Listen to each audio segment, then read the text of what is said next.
DLC back again.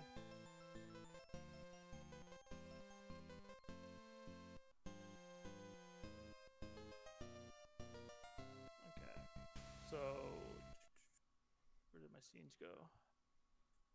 In Discord. Alrighty, so I'm gonna mute myself, and then as soon as you see me deafen, that means we're live. Okay. Okay. Okay, and then I'll do the quick intro, and then we just get started. Yep. Okay.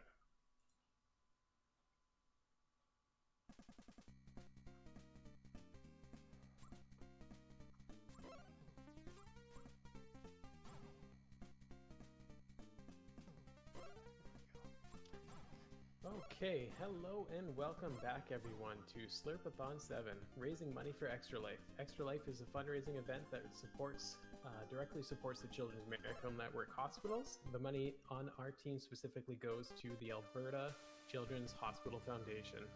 And up next we have one of the incentives that was met, Neutopia 100% with Vani Vaughn. So we'll let him get started without further ado. Yeah, all right, thank you so much. All right, let's go ahead and get started in 3, 2, 1, go.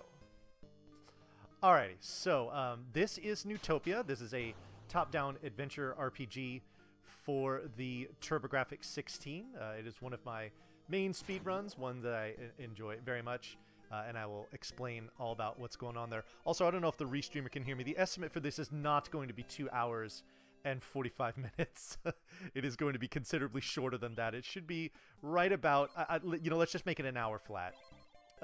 So that would, yeah, I don't want to confuse the poor viewers there.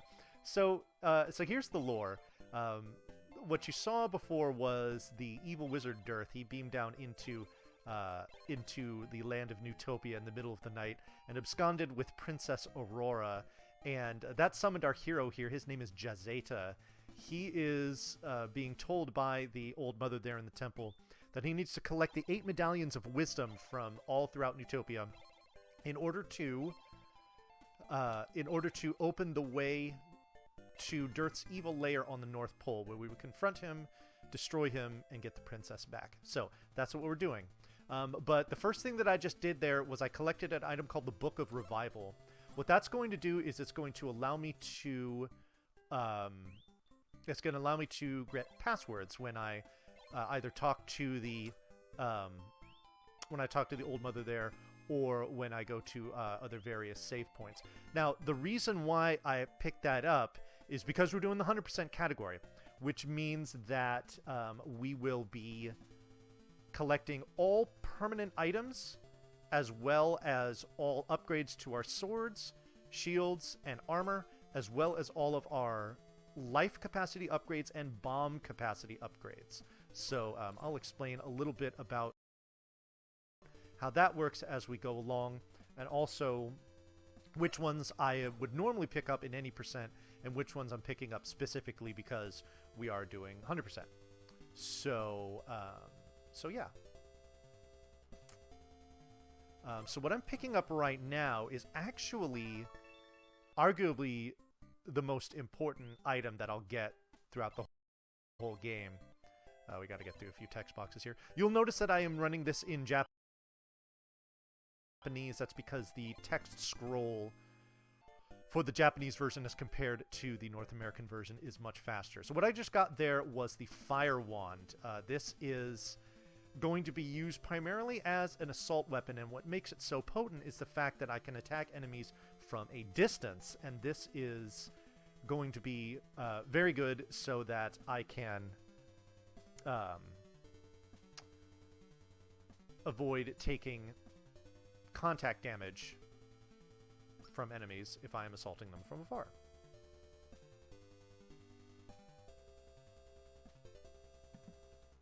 Sounds like an incredibly helpful tactic particularly for a marathon run. Yeah. Well, I mean, it's good no matter what category you're playing, whether you're doing it for a marathon, a PB attempt, whatnot. It's an item you always pick up, unless you're doing the category specifically where you don't get it. But that is not for the faint of heart. That is something I've only done in a marathon once, and that run was very hairy because you just have to all of your combat has to be super precise and you cannot.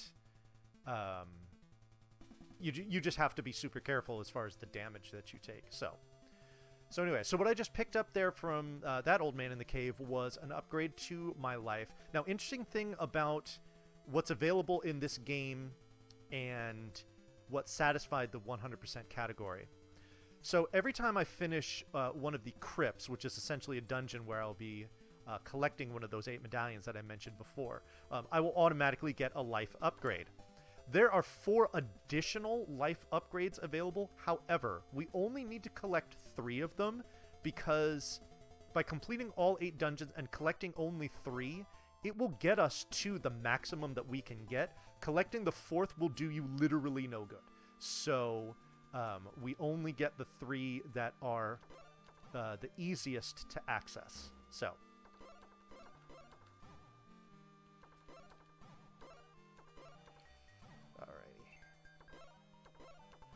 So you see the fire wand at work there. I'm throwing out those little orange fire orbs, keeping those enemies at bay.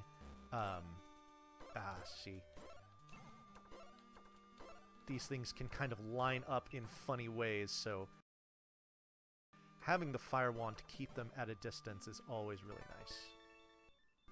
So I should explain a little bit about how kind of the layout of this game works as far as where we go and all that stuff. So the overworld is actually split into 4 different overworlds that are done in a linear order. We started out in the land sphere. The next one we're going to do is the subterranean sphere. We'll do the sea sphere third and then finish with the sky sphere. In each of the spheres, there are 2 crypts. Now, nice. Hoping to get a bomb drop from one of these guys here. Nothing yet. In each sphere, like I said, there are 2 crypts that we do. And for each one, there's one crypt that is decidedly more difficult or tricky than the other one. And, of course, it is intended that you do the easier crypt first. However, in every single case, we are going to do the more difficult crypt first. And the reason being is that the items either in that crypt or on the way to the crypt are more valuable, and we want to get them sooner. So that's why we do that.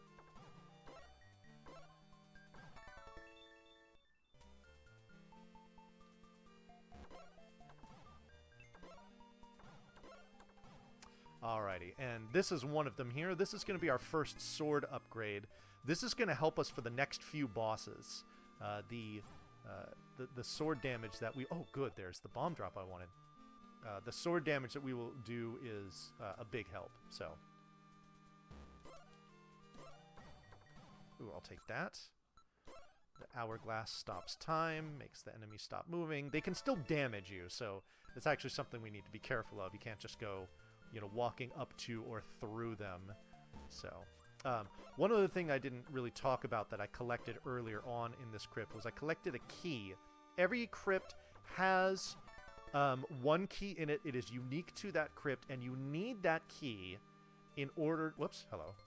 You need that key in order to open the door to the boss's room, which actually is this one right here. You see, it's all the other doors have been gray. This one is brown. That signifies that the boss of the crypt is behind it. Alrighty, we're going to walk in on the right-hand side, walk right up, and there we go.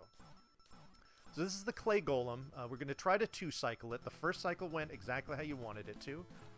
I think I got there in time. I did. Okay, perfect. Takes 11 hits. Those parts, the parts of its body that split apart, that's, essentially how it intends to do damage to you. But you can actually destroy them with your sword. So if your timing is good, you can just walk right up and do a stab that not only will destroy the 2 pieces that are supposed to come out directly at you, but it will also do damage to the orb itself. So that's how we are able to 2-cycle it. This section here involves just kind of a lot of walking. There's not a whole lot that goes on right here. So if you have any donations or whatnot to read, this would be a great time to do it.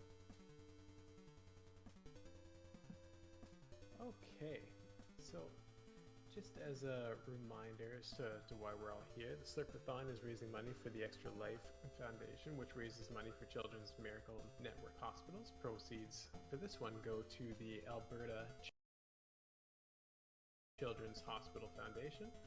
And some of the lovely things that you can contribute towards are some incentives that we have going on tomorrow, or today, depending on what time zone you are in. Like, take for example,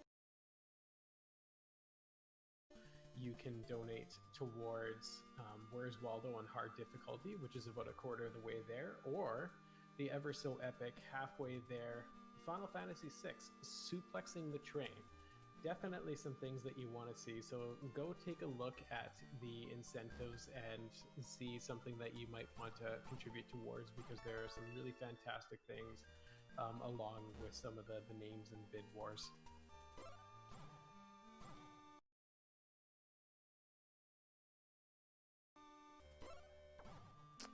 Indeed, yeah, everybody loves a suplex train.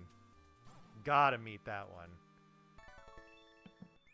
Yeah, it's something that does mean a lot, and so we certainly cannot have a marathon without a suplexing of a train. So definitely put in some donations. It's going towards a wonderful cause, so it would be highly recommended to both suplex a train and donate to children's hospitals.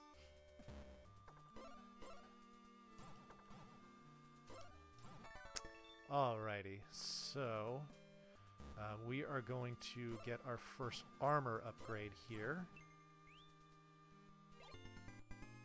This is something I would normally pick up in any percent, so because we're not going to get another armor upgrade until we get the final one, so this is going to carry us through for a decent number of crits, actually. Actually, not really, just the rest of this one and then just like 3 more, but still.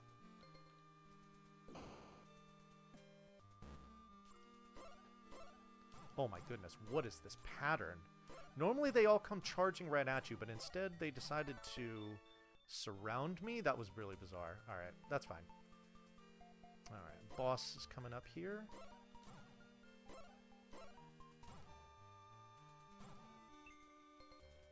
Alright, here we go.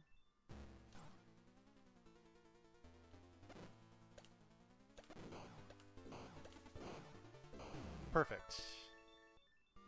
It's actually a newer strat that was developed by another runner of this game named Sveneroth, who has done a lot of work in learning this game, as well as doing some ROM hacking and modding in this game.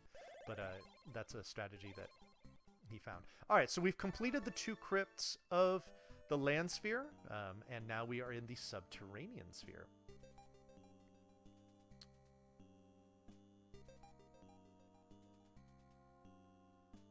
I gotta remember to switch to this. Alrighty, so let's talk a little bit about the Fire Wand now that I have 8 segments of life. So one of the unique things about the Fire Wand, and honestly one of the very unique things about this speed run, is how we use this Fire Wand. Its properties are such that it will increase its damage output and kind of its trajectory based on your current HP level. So it's got essentially 4 different levels. There's one, and it's not, and one, oh shoot. One thing to note is that it's not based on your current HP, it's not based on your maximum HP level, it's based on your current HP level. Such that, I used to have those kind of fire columns now, but because I've taken that damage, I'm back to the balls that you were seeing me use before. So it's got levels from 0 to 4, squares of life. Another one from 4 to 8, one from 8 to 12, and then one from 12 and beyond. So we're actually going to be using that 12 plus level of fire. we're actually going to be using that on certainly a couple of bosses, but also just going through, you know, just certain areas of the game. And having it is going to be very important because it's going to save a ton of time. It's going to make things a lot safer too. So this is one of the interesting and unique things about running this game, is doing that, you know, kind of life management as you go through. The item that I picked up, the last one that I picked up there was a potion. I already picked up another one in the very beginning of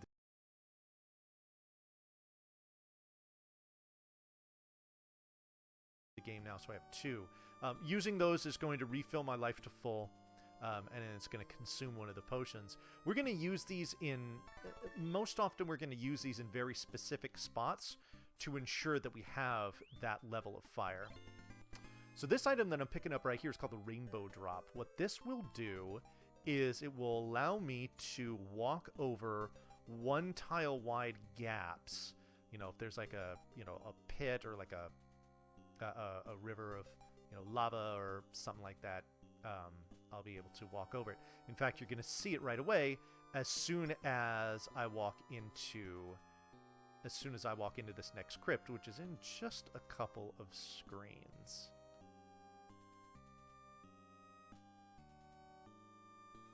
Here it is.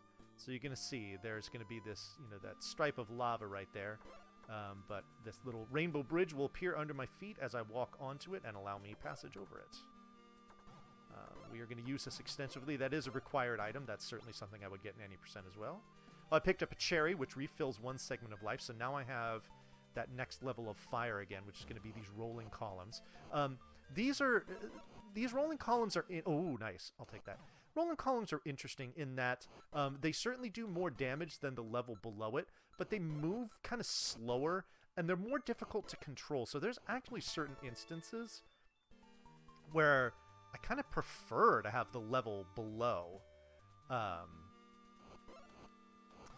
So, oh, nice, dude. Keep getting these. Push this one, right? There we go.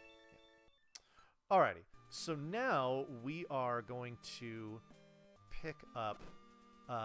this is an armor upgrade that I do not get in any percent. I normally skip this because of the detour that it takes to get it, and like the benefit of it isn't a huge upgrade over what I already had, and we're going to get our next upgrade in only 2 crypts anyway, so I normally skip it. But because we're doing 100%, because of all your generosity, that's why I'm picking it up. So, I mean, it's not a bad thing to have. It just takes a while to get. That's the only problem. Alright, so these enemies here, these are called Ghost Claws. These enemies are awful. So you might have seen that, you know, I was fighting them and all of a sudden they seem to suddenly disappear. Yeah, they do that. While they've disappeared, you can't do any damage to them. You don't know exactly where they're going to reappear. And what's worse is those hourglasses that you've seen me get a couple times, that freeze time. If I pick one of those up while a ghost has disappeared, it will stay disappeared until it wears off, which is about 20 seconds or so. So this was kind of a gamble to pick this up, but it was a calculated one because I didn't see any disappearing, and having these guys frozen is definitely a good thing because it makes this room a lot easier. And this is arguably my least favorite room in the entire run. So the fact that I did that as quick as I did was pretty sweet, actually.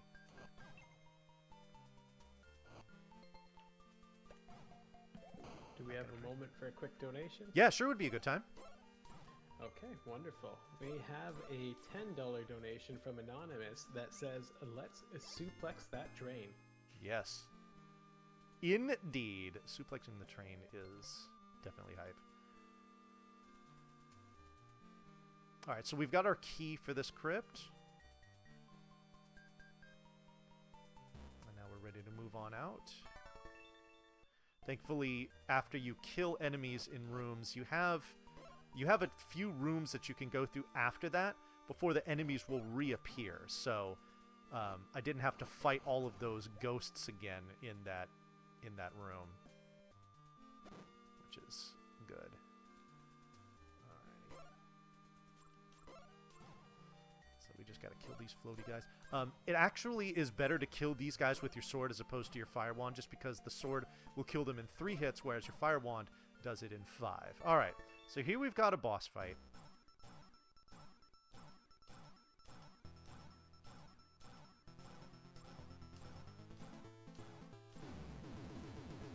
Well, we had a boss fight. It's over quickly and very easily. That is a boss that I like to affectionately refer to as Stunlock Earwig. The way that that boss works is it has several segments to it. However, the only segment that takes any damage is its tail. But fortunately, all of its segments suffer from hit stun.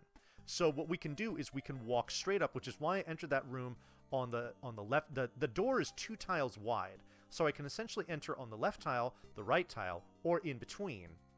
I deliberately enter on the left so that way it comes straight down as it chases me, and I can just stack it in this nice big pile. All of its segments suffer that hit stun, including the tail, and we just bounce the whole thing against the wall, and it dies. I think it's 17 hits. That's what gets it. So, there we go. So this guy gives us our first bomb capacity upgrade. In any percent, we normally only pick up 1, and that's not the one we normally get. We normally get the one in the next crypt. But we're going to get 3 total. So my bomb carrying capacity before I talked to the guy was only 8. Now it is 12. We'll eventually get to 16 and then ultimately 20. The other nice thing about getting those bomb capacity upgrades is not only does he increase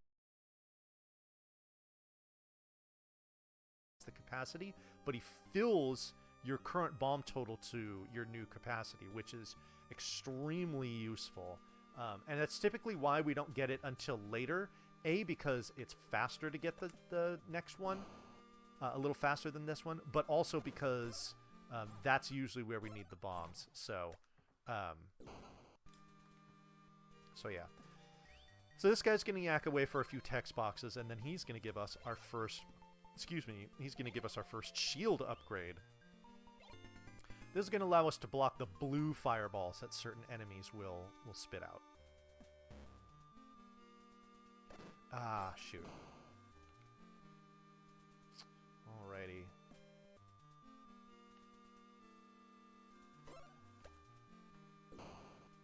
We use a bunch of bombs in this level, so there actually does come some instances where if my bomb count is low coming out of the previous crypt, because I know I need to use 5 in here to get through it. My bomb count is low in the previous crypt and I'm doing an any percent run. I will opt to get the bomb upgrade that I did instead of the one that I would normally get. So it kind of gives you a little bit of flexibility, which is good. Oh, one thing I should probably note as well is you'll notice this room and several others that I've done are completely in the dark. I know where I'm going, don't worry. But there is an item. It's actually one that I've already picked up. In fact, I'll go ahead and use it just to demonstrate it. It's this one here. It's called the Moonbeam Moss. This item has infinite charges, and when you use it, it's going to light up, I think, like the next 4 or 5 rooms.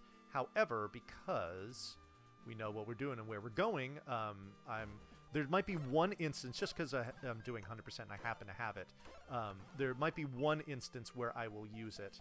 In any percent, I don't pick it up because doing it costs about, like, I think it's like about 25 seconds or so, and that's a lot of time, so instead we just navigate around in the dark. Alright, so these are the dagger twins, 11 hits each. And we can kind of manipulate them if we time everything right. I unfortunately missed the stab there, so it hit me and kind of got loose, but that's okay. Alrighty, and with that, we have completed both crypts in the subterranean sphere. And you'll see here we will affix the next medallion. And a new stairway will open up to our right now. Now we go into the sea sphere.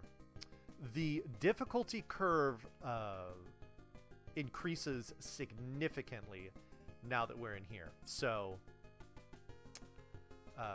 this is the part where I always warn kind of newer runners of this game to just, you know, expect a difficult time. With it being 100%, are there ways to be able to route it in different ways to be a little bit safer for the time being, or is it kind of set and you just kind of gotta suck it up a little bit? There's typically just one set route for doing 100%. I like it because it's definitely the more beginner-friendly route. And if you know here, so I'll say this, and I think a lot of games kind of could fall into this, into what I'm talking about here. If you know the 100% route for a game and you want to run any percent, then you can kind of pick and choose which items you skip based on your, you know, kind of your skill level or your level of comfort. So, I mean, which is why it's called any percent. You can collect, you know, any or all of the items that you would use to get your way through the game. So, so yeah, to go from 100% to any percent, you can kind of you can kind of eliminate items like one at a time if you want to, kind of just make things easier. So I think that's probably the best way to describe it. So the item that I just picked up here, these are the Falcon shoes. You might have already noticed my walking speed has increased very noticeably. This is obviously a very important item for a speedrun, but it actually also is a required item. I cannot get into the next crypt without it. You're going to see there's going to be this little kind of triangle-shaped emblem on the floor in front of the crypt. You cannot walk over it unless you have the Falcon shoes. Okay, these soldiers are rather annoying, but thankfully they were nice enough to let me get through. Yeah, see that with the 3 demon heads? You can't walk over that without the shoes. Alright, so this is crypt number 6. This, to me, is the most difficult crypt in the game. And here's one of the reasons why. We get these wizard enemies here. These wizard enemies are... they're a big pain in the butt, because those arrows that they shoot out are going to block... oh, let me check. Okay, good. Are going to block the fire that I throw at them. Here is... oh, you know, and I didn't mention this when I was talking about the ghost enemies before. There are certain enemies that will not be affected or take damage at all from your fire wand, where you must damage them with your sword. The ghosts that I fought in the previous crypts were like that. These, what I call the zombadillos, you saw in the room that I was just in. I'm actually going to go back into it. These enemies do not take damage from your fire wand, which is why I'm not opting to kill them with my sword. I am forced to do it. So, alrighty, so I picked up an item early on in the game. It's called the Magic Ring. I'm glad I did. I didn't even notice that I did it, because I'm going to need it in this room here, and I'll just kind of demonstrate exactly what it does as we get in there. So we've got 4 of these wizard enemies, and then we don't. And the reason why is because I use that magic ring. And what it does is it takes larger enemies. It's a single-use item, so I've consumed it. But it takes larger enemies and it turns them into these, you know, smaller ones. And this is actually going to be really useful in another room in this crypt as well. So I'm hoping to get another one. I'm actually hoping to get them from these little, you know, these little kind of green transparent slug enemies, because they can drop them. Because, like I said, I'm going to need another one. So I'm actually going to take the time to kill these guys, because I have a good life total here, and I'd like to carry this through. So those slugs that drop the rings, we refer to affectionately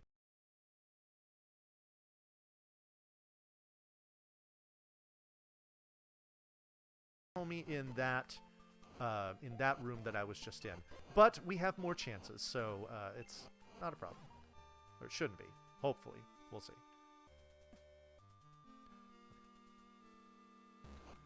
Alright, so... you know, we're talking about suplexing the train, which of course is a reference to Final Fantasy VI. Here we've got our little kind of Tonberry enemies. That's what these guys remind me of, at least. Much easier to kill with this rolling fire. All right. So here we're going to have some of these slug enemies in here. We're going to try to kill a couple of them to see if we get a ring. Did I get one? I didn't. Okay.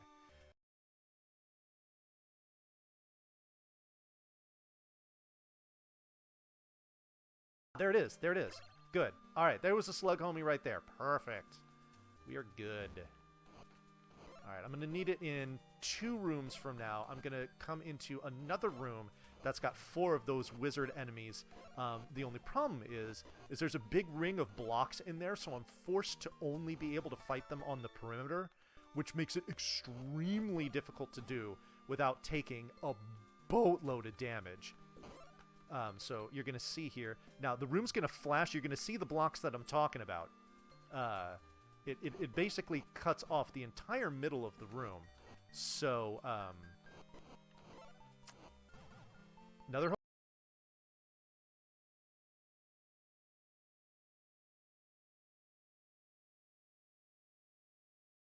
8. There's a particular room where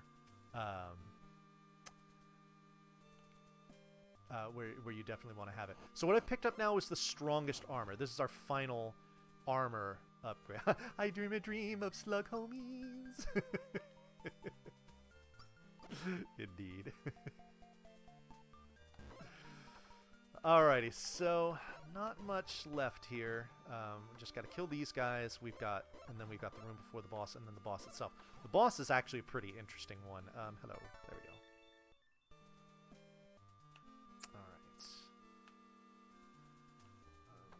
Oh boy.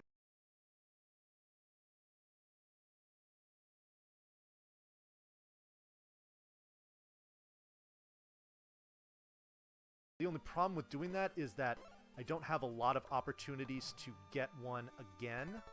So we save it. Alright, so this is what we like to affectionately refer to as Poverty Trinex. And this boss is a pretty interesting one in that so we're trying to destroy all of its heads, but I started the room in such a way such that I was able to bounce them against the wall and then just do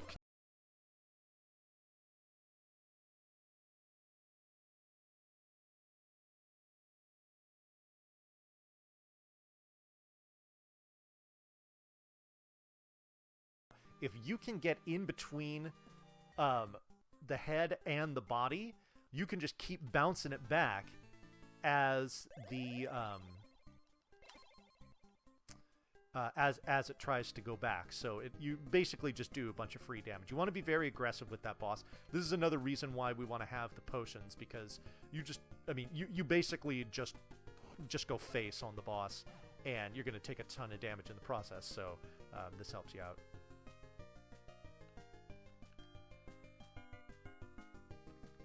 Alrighty, so what we're going to do now is we're going to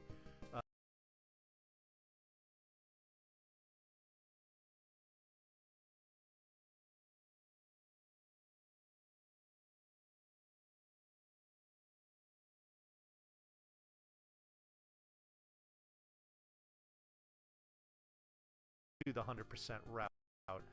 We're going to pick up the fire shield. We're now going to be able to block the red.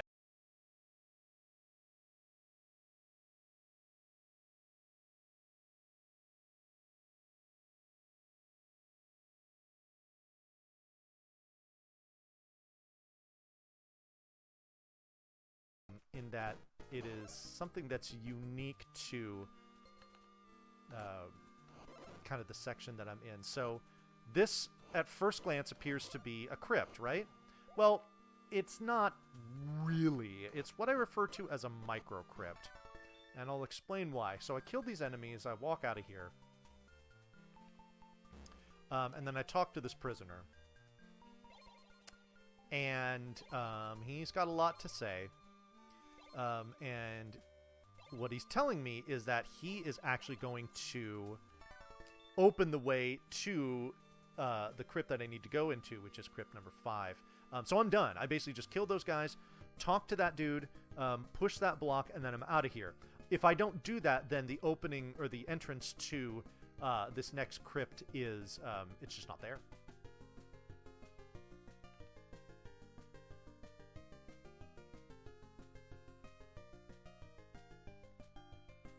Oh my god, that's like the worst possible pattern.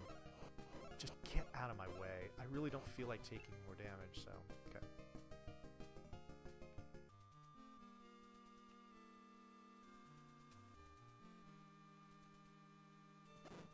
I just walked right into that. That was kind of silly.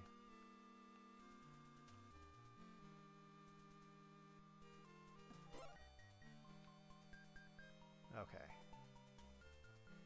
So I could have a moment just to plug some incentives and just do a reminder of the marathon here. Yeah, sure. Yeah, this is actually a decent time. Sure. Okay, perfect. So just as a reminder, this is Slurpathon raising money for Extra Life. The funds go to the Children's Miracle Network Hospitals. Proceeds for this one go to the Alberta Children's Hospital Foundation. Last year, they raised just over $2,500, and the goal this year was $3,000, and we're already over $1,500 over that goal, and we're getting really close to that $4,500.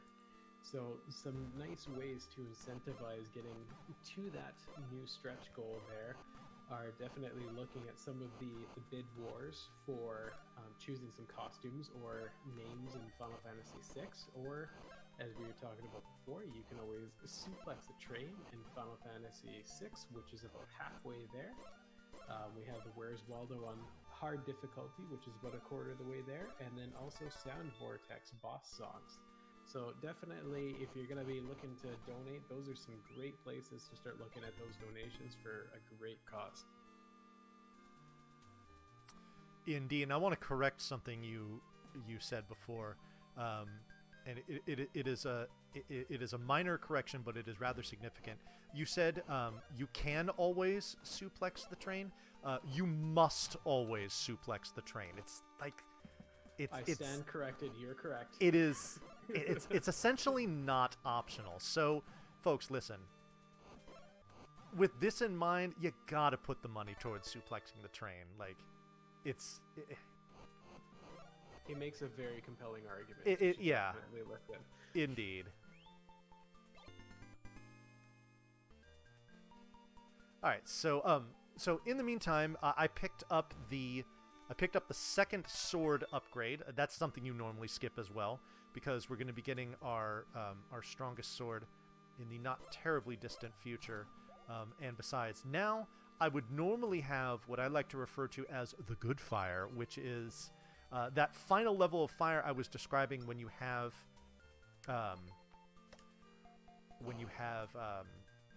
12 segments of life or more, which I don't have currently, but that's okay.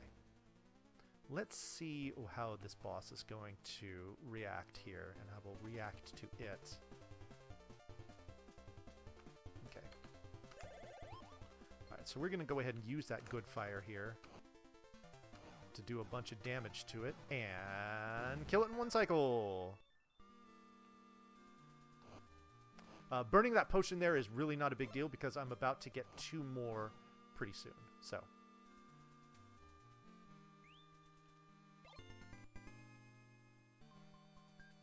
Alright, so with that, I have completed now both of the crypts in the Sea Sphere. So 6 down, 2 to go.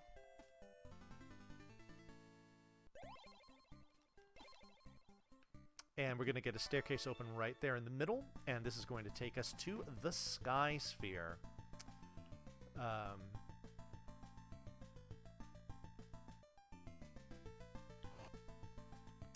Some of the enemies in here are extremely trolly.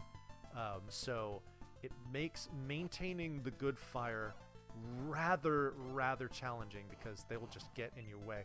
But there's one nice thing that we can do here, and I'll see if I can... Oh, good. I can demonstrate it here that these guys have done it. So for enemies that don't shoot at you, that would normally only,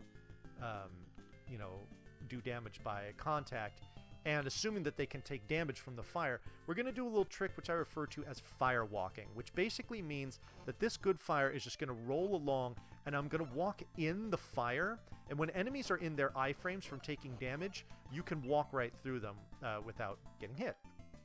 So, it just kind of allows us safe passage as long as you walk in the flames.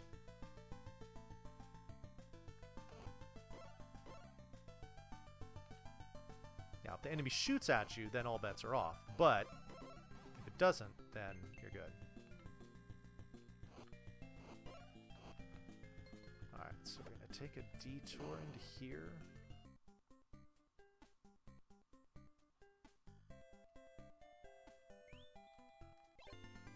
Pick up, that's a double potion actually. A single potion is green, a double potion is is purple. So I now have 2 of them, which is nice. Now we just walk in that fire and we're just totally safe.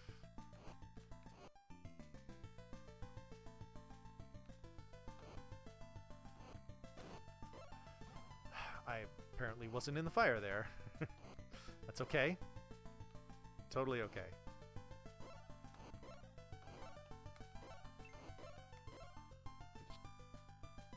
Follow that, and we remain safe.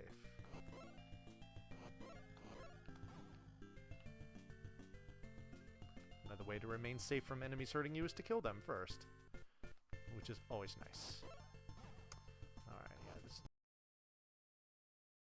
It's just a decent amount of walking to get to this next crypt, which is crypt number 8. Now, there's not going to be a crypt that is going to immediately precede the final boss, such that you go through a final level and then he's there. Once we collect all 8 medallions, we basically go directly into the boss fight. So this is essentially the final crypt of the game. So it's pretty challenging too, but with the good fire, we can make pretty quick work of a lot of things here. Hello? Very good. Alright. What we're also going to do is we're going to make a beeline for an item that is required, but it's one you absolutely want ASAP, and I will demonstrate what that is and why we want it so badly once I get up to it.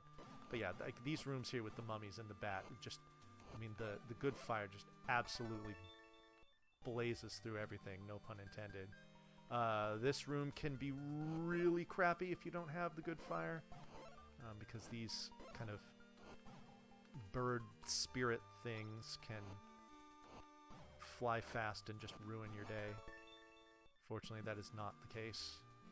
Alright, I'm gonna drop a bomb right here. Throw this out to get these guys out of the way. Alright, so what I'm picking up here is the Bell of the Sky. What this item does, so normally, and you've seen this plenty, where there have been rooms where I will need to either kill all of the enemies or push a block or sometimes both in order to open a locked door. The Bell of the Sky completely overrides all of that. If there is a shut door for just about any reason, I can just ring the bell and the door gets forced open. This is going to save us a ton of time for these final 2 crypts. The only thing it doesn't work on is doors to the boss. Boss doors, you still need to get the key. So you'll see me do that for this crypt and the next one. So, yeah. We ring it here. I don't feel like dealing with this. I mean, hell, there are some rooms where I don't even know which block to push, just because I always use the bell. The bell is a required item because you need it in order to obtain another required item, so it's kind of in the logic, I guess, if you will, for those of you that are, oh my god, for those of you that, you know, are fans of the rando.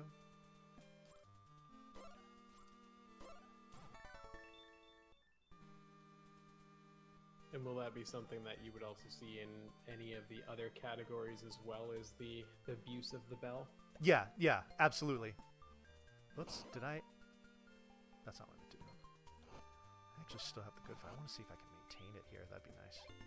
All right, so here we go. We've picked up the key. Again, it is necessary in order to get to the boss, even with the bell.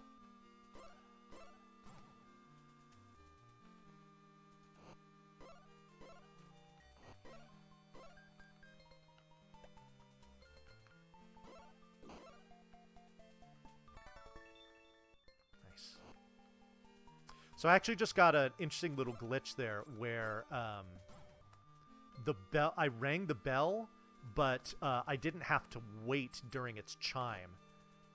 For some reason, which we haven't fully pinpointed, that will happen where the bell will just process instantly and you won't actually hear the chime itself.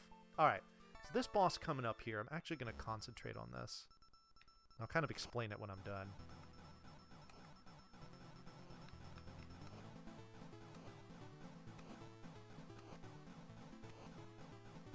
Okay. Good. So we did the one cycle there, which is extremely important to do. Because so that boss that you saw there, that was Dearth. That was the main antagonist of the game. However, that is not our final confrontation with him. That was merely his illusion. That boss is... I cannot overstate how difficult that boss is to fight without that cheesy strat that I just did. What the boss will do is it will slide around the room and it will close that mask and you can't do damage to it in the meantime. The worst part about it is it's got so much HP. I think it took what? I think we counted it's like 35 or something like that hits from your strongest level of fire. I mean, that's a lot. Now, if you have the final sword upgrade, which if you were doing the crypts quote-unquote in order, you would have, it doesn't take too many hits from the sword, but good luck trying to hit it with the sword itself without just taking a bunch of damage, because the shield, the kind of that Puma mask that's around it, does a pretty good job of protecting it and just making things really difficult. All right, so down we go here. We're going to take a little bit of a detour here. This is going to be the third and final life upgrade that we're going to get. The separate life upgrade, of course, you know, there's ones that you automatically get from clearing out crypts.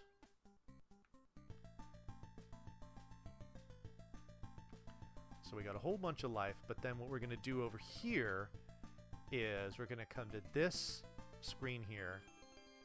Going to ring the bell. Take the stairs into the sky. Come on into here. And we're going to pick up the strongest sword. This is great for a couple reasons. First of all, it is a significant upgrade over the sword that you would normally have at any percent, but still a decent one over the one that we get here in 100%. It's also required to damage the final boss, so that is why the bell is required, because without the bell, you can't get the staircase to appear to get the sword, which is required as well, so that kind of explains that whole deal. And now we have the strongest sword. We're going to use it quite a bit because it does a bunch of damage, and this is going to be demonstrated very clearly against the next boss that we're going to fight. So the bell and this sword make this crypt, which is essentially crypt number 7, if you will, coming up, extremely easy to deal with one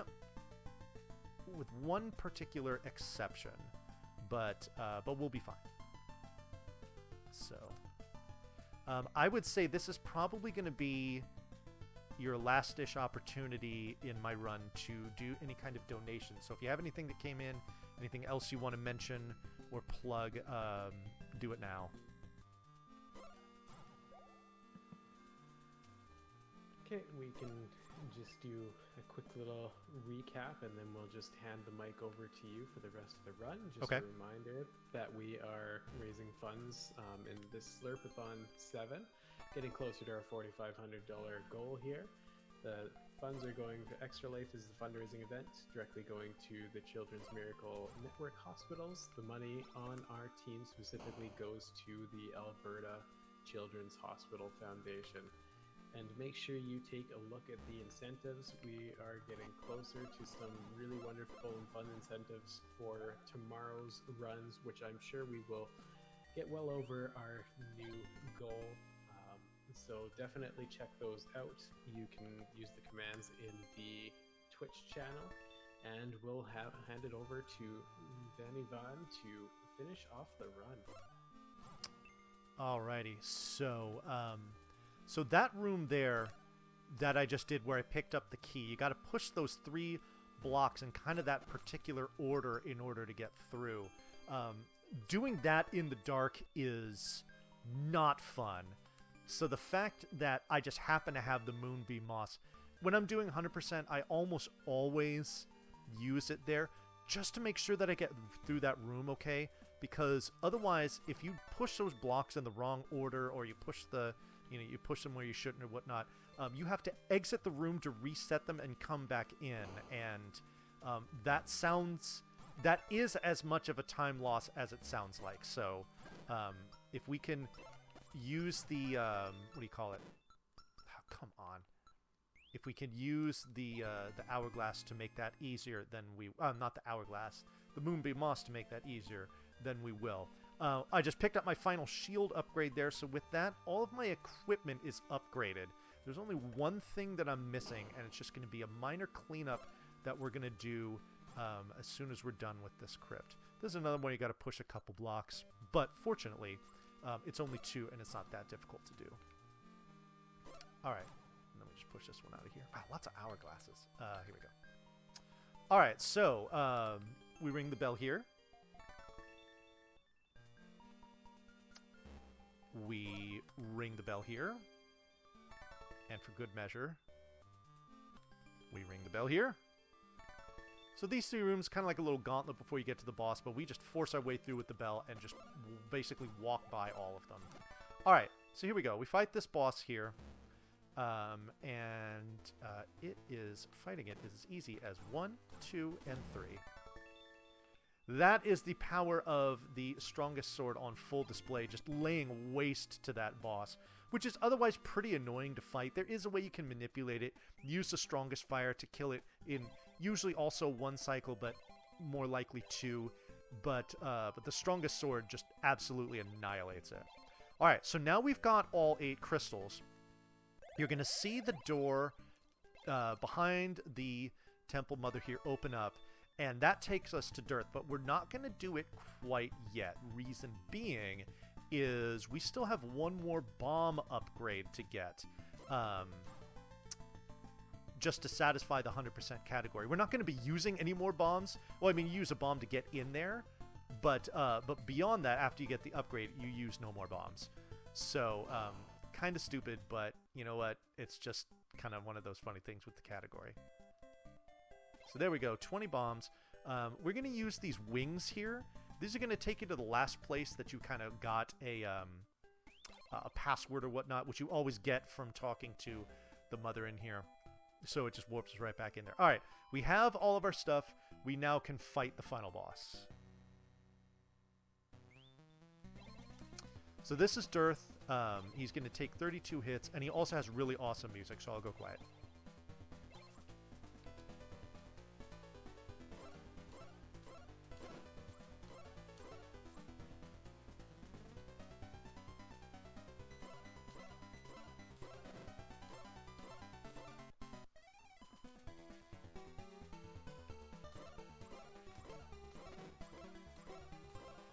There we go.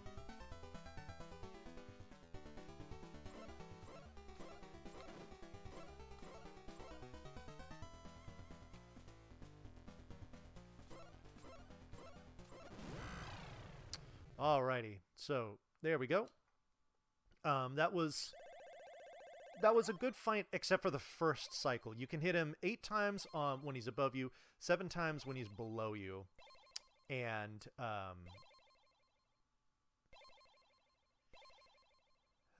you don't want to move left or right because it'll mess up his pattern. So time is going to be coming up here after this next little cutscene here. It will fade to black, and then that will be time. It looks like this is going to be sub 54, which, considering I was coming in cold on 100%, I will take it, and time. There we go. 53.52. Very nice. Alrighty. Congratulations. Thank you very much.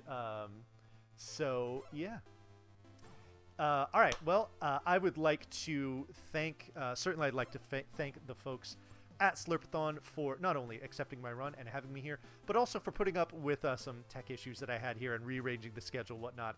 I don't know what's going on, but y'all were very accommodating and helped me out quite a bit. So I am very, very grateful for you doing that. I will say this: if you folks enjoyed what I was playing here, if you enjoyed my commentary or a combination of those things, please do give me a follow to my channel. I do greatly appreciate it. I play games like this all the time. So if you're enjoying this, then that's definitely the kind of thing that you will see in the future. And shout outs to all of you that have been donating to Extra Life. Let's keep raising that money for these kids. Definitely a good thing. So I think that's going to pretty much do it for me. Again, my name is Von Yvonne. Thank you so much for hanging out with me. I hope to see you all around soon. And until next time, take care, folks. And GG, America.